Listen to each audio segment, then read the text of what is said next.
guys, so tonight mag-try tayong mag-bus. May magtuturo sa akin mag-bus. First time ko lang mag-bus dito sa Las Vegas. This is the ticket para rin sa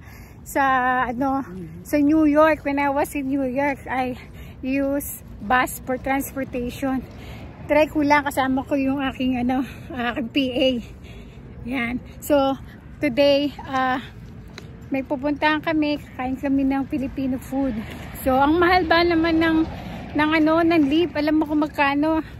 $70 ang one way lang. So mag-bus na lang $2.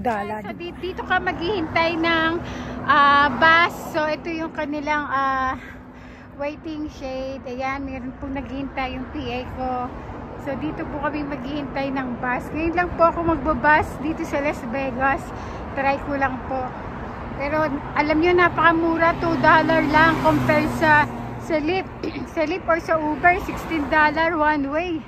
So ayan po, ito po ang lugar na kung saan ay magbabas tayo. Hiningal po ako kasi naglakad kami papunta rito. So ayan po yung aking PA.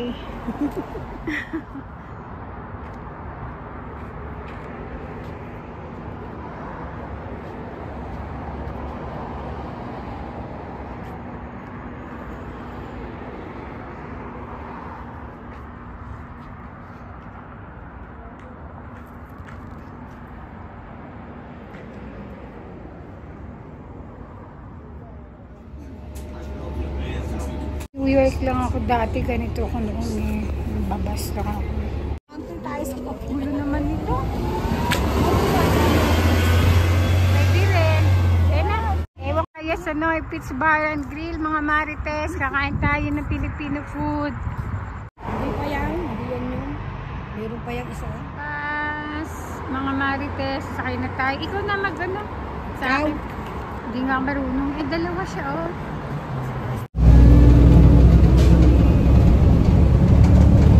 bawal